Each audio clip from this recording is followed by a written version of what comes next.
అని నిరూపించగలుగుతారా?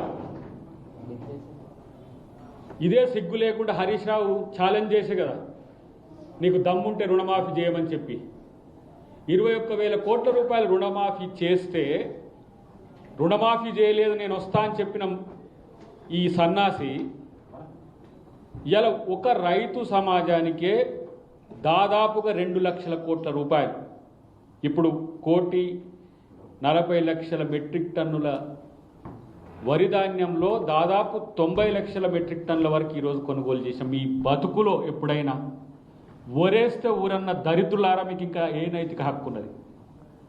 ఒకవైపు రైతు రుణమాఫీ చేస్తూనేముంటివి, మరి ఇంకొక వైపు రైతు భరోసా ఇవ్వాల్సి వస్తూనే ఉండే.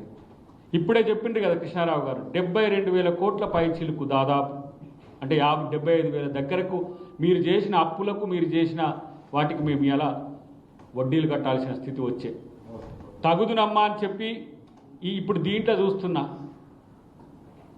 పింక్ కలర్లో పెట్టేసి ఏం చెప్తుండో వానికి అర్థం కావట్లేదు కేటీఆర్. ఏంద్ర నీ పవర్ పాయింట్ ప్రజెంటేషన్ దరిద్రుడా, ఏంది చెప్పు, నీకు అర్థమవుతుందా? కనీసం తలకాయ ఉందా నీకేమన్నా?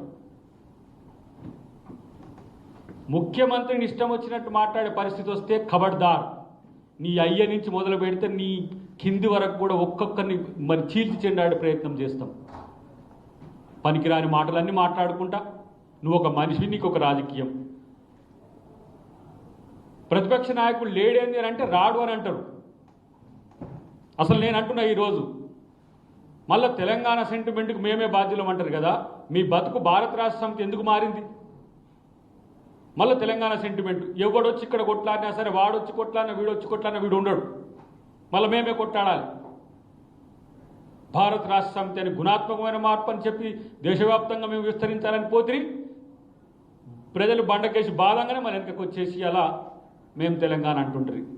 మీరు తెలంగాణ వాళ్ళు కారు, రాసుకోండి. ఇప్పుడు ఒక తెలంగాణ ఉద్యమకారుడిగా, తెలంగాణ ఉద్యమకారుల కమిటీ మెంబర్గా నేను ఈరోజు చెప్తున్నా, బీఆర్ఎస్ పార్టీలో తెలంగాణ నాయకులు ఉండొచ్చు, తెలంగాణ ఉద్యమకారులు ఉండొచ్చు, కానీ కల్వకుంట్ల కుటుంబం తెలంగాణకు సంబంధించింది కాదు ఇప్పుడు. ఎందుకంటే ఎందుకు భారత రాష్ట్ర సమితిని మార్చిండ్రో ఇలా తెలంగాణ సమాజానికి మీరు చెప్పాల్సిన అవసరం ఉంది. లేకపోతే ఈ ఒక ఆయన పొట్టి ముక్క ఆయన పొడుగు ముక్క ఆయన తిరుగుతూ ఉన్నారు కదా, ఇటొకళ్ళు అటొకళ్ళు బావమర్దులు పంచుకొని. భారత రాష్ట్ర సమితి అని పెట్టుకున్నందుకు మీరు ముక్కు నేలకు రాయండి. తెలంగాణ ప్రజలకు నమ్మించి ద్రోహం చేసిన ద్రోహులు మీరు తెలంగాణ రాజకీయాల్లో.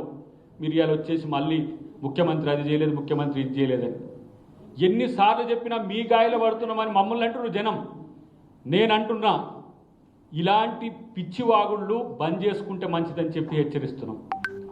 ఏం చేస్తారు? ఒక ఆయన అన్నాడు, సార్ వాళ్ళు అట్నే మాట్లాడుతుంటారు, వాళ్ళు ప్రాపగండా చేస్తుంటారు, వాళ్ళు మాట్లాడుకుంటూ పోతా ఉంటే మీరు సమాధానం చెప్పుకోవాల్సిన రావాల్సి వస్తుంది అని అంటే, ఒక దశ దాటినాక పిచ్చోడు అని తేల్చేసినాక ప్రజలు ఎట్లా చూస్తారు? మొదటి పిచ్చోడు కేటీఆర్ అయితే పోటీ పడుతున్నాడు మనోడు హరీష్ రావు. బీఆర్ఎస్ పార్టీని పిచ్చోళ్ళ సంఘం చేయకుర్రా నాయన. ఒకరోజు ఆ పార్టీలో తెలంగాణకు కొట్లాడిన వాళ్ళు ఉన్నారు, వాళ్ళు మీరు అవకాశాలు ఇవ్వకపోవచ్చు కాక, కానీ మీ కుటుంబం కోసం మొత్తం తెలంగాణను నాశనం చేస్తే మిమ్మల్ని బండకేసి బాధితే ఇప్పుడు మేము తెలంగాణను కూడా తిరుగుతున్న పరిస్థితి వచ్చింది మీకు. ఈ దుస్థితి మేము తెలంగాణ కొరకు కొట్లాడమని చెప్పుకోవాల్సిన దుస్థితికి ఇలా బీఆర్ఎస్ పార్టీ వచ్చింది. ఒకడు అంటాడు కేసీఆర్ లేకపోతే తెలంగాణ వచ్చేది ఏందని. నేను అంటున్నా కేసీఆర్ తెలంగాణ రాకుండా చూస్తానికి ప్రయత్నం చేసిండు. ఒక తెలంగాణ ఉద్యమకారుడిగా తెలిసిన అంశాలు నేను చెప్తున్నా. 100 సీట్లు 15 ఎంపీ సీట్లు వస్తే తెలంగాణ అదే వస్తుందని కరీంనగర్లో డిక్లేర్ చేసుకొని అటువైపుగా పోయినప్పుడు కదా జేఏసీ మొత్తం దాన్ని పూర్తి స్థాయిలో మార్చి ఏ విధంగా సాగరహారం పెట్టింది, ఏ విధంగా సంసద్ యాత్ర పెట్టింది, ఏ విధంగా సడక్ బంద్ పెట్టింది. ఏ ఒక్క ప్రోగ్రాంలో కేసీఆర్ ఉన్నాడా? చివరి సంవత్సరం మొత్తం రాజకీయాలు చేయడానికి ప్రయత్నం చేసి జగన్తోని కలిస్తే ఉప ముఖ్యమంత్రి అయితేనా, చంద్రబాబుతో చేస్తే ఉప ముఖ్యమంత్రి అయితే అని చెప్పి రాజకీయాల కోసం దిగజారుడు ప్రయత్నాలు చేసినప్పుడు కదా, అదే సాగరహారంలో ఏ విధంగా జనాన్ని చూసి సోనియా గాంధీ గారు స్పందించి కేసీఆర్ మనతో పొత్తుకొని వస్తే జనమిట్లో వచ్చిందంటే ప్రజల్లో ఉద్యమం ఉందని చెప్పి తెలంగాణ కొరకు ఆల్ పార్టీ మీటింగ్ పెట్టి యూపీఏ పార్టీలన్నింటి పెట్టి చేసింది గుర్తులేదా? మళ్ళీ ఆ బిల్లు పెట్టే రోజు కూడా మనోడు లేడు, సట్కాయించాడు, దాంట్లోకి వెళ్ళి పీకిండు. మళ్ళీ నేను తెలంగాణ అంటాడు. తెలంగాణ ప్రజలు కొట్లాడి తెచ్చుకున్నారు 3 ఫేజ్లలో కూడా. ఈరోజు మేము ఉద్యమకారుల కమిటీలో మేము వాళ్ళని గుర్తిస్తుంటే మాకు దుఃఖం వస్తున్నది, ఒక్కొక్కల కొట్లాట చూసి, చావులు చూసి. ఇదే హరీష్ అంటోడు, ఆ కేసీఆర్ అంటోడు నీకు చెప్పుకుంటాడు ఏమని, నువ్వు కిరోసిన్ పోసుకో సెంటిమెంట్ రగులుతుంది, ఇంకొకడు ఎవడైనా ఎక్కడ కిరోసిన్ పోసుకుని చస్తాడని.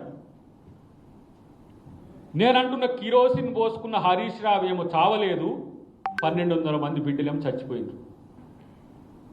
మీ కుటుంబంలో ఒక్కడు చావలేదు, మీరు తెలంగాణని ఎంజాయ్ చేసిండ్రు, తెలంగాణలో పవర్ ఎంజాయ్ చేసిండ్రు.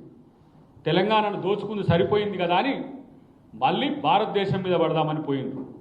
ఇక నీకంటే ఎక్కువ ఆయన ఉండే మోడీ, వారికి ఈడికొస్తే నా పరిస్థితి ఏమైందో అని చెప్పేసి నిన్ను కొట్టిండ్రు, గట్టిగా కొట్టిండ్రు. వాళ్ళు కూడా వాళ్ళతో కూడా పోటీపడి వాళ్ళను కూడా దూషించి ఇలా మా ముఖ్యమంత్రి ఏం చేస్తున్నాడు చూడు, సామదాన దండోపాయాలన్నిటి ఉపయోగిస్తున్నాడు. దండం కాకున్నా సరే ఈరోజు దానంతోనే ముఖ్యమంత్రి పనులు చేయించుకొస్తున్నాడు. కిషన్ రెడ్డి గారు తెలంగాణ బిడ్డ అయితే ఈ పనులు చేయించుకరా అని చెప్తే తెలంగాణ సమాజం అంతా ప్రశ్నించింది. ఇలా కిషన్ రెడ్డిని పోయి కలిసి కూర్చొని మాట్లాడు, తెలంగాణ కోసం ప్రభుత్వంతో కలిసి వస్తే కాదనేది ఎవడు రా దరిద్రులారా మిమ్మల్ని. అఖిలపక్ష మీటింగ్ పెడితే ఒక్కడు రాడు.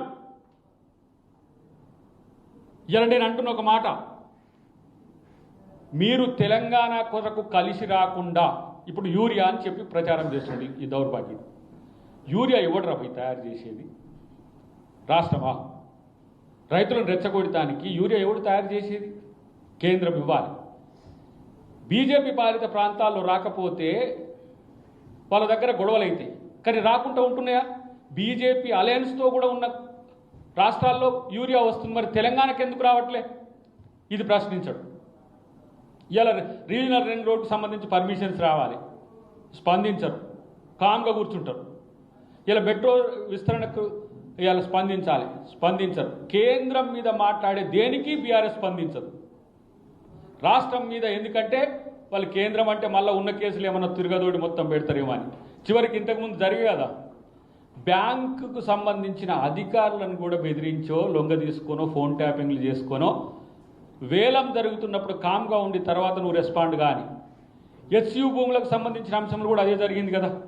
అంటే రాష్ట్రానికి సంబంధించి నిధులు రావద్దు, వస్తే ఏంది ఏదో ఒక పథకం నెరవేరుస్తాడు, మళ్ళీ మంచి పేరు వస్తుంది. అట్లా రాకుండా ఉండాలని ఇంత నల్లి కుట్లేసాలేదు. రాజకీయాల కోసం మీరు ప్రజల్ని ఈరోజు ఏ విధంగా రెచ్చగొడుతున్నారో చూడండి. గల్లా పట్టుకోమని చెప్తున్నాడు కాంగ్రెస్ పార్టీ, కాళ్ళు మొక్కుడు కాదు గల్లా పట్టుకోమంటాడు. కాంగ్రెస్ పార్టీ కాళ్ళు మొక్కమని ఎప్పుడూ కాంగ్రెస్ పార్టీ అన్నారు. కాంగ్రెస్ పార్టీ ప్రజల కడుపు చూస్తుంది, కాళ్ళు మొక్కుతుంది. మీరు కాళ్ళు మొక్కించుకున్న ఐఏఎస్లను కాళ్ళు మొక్కించుకున్న కల్చర్ మీది. అధికారులను కాళ్ళు మొప్పించి అందరినీ కూడా ఇంటికి రప్పించుకొని దొరగాక జీతగాని పిలిచినట్టు చేసుకున్నది మీది. కాంగ్రెస్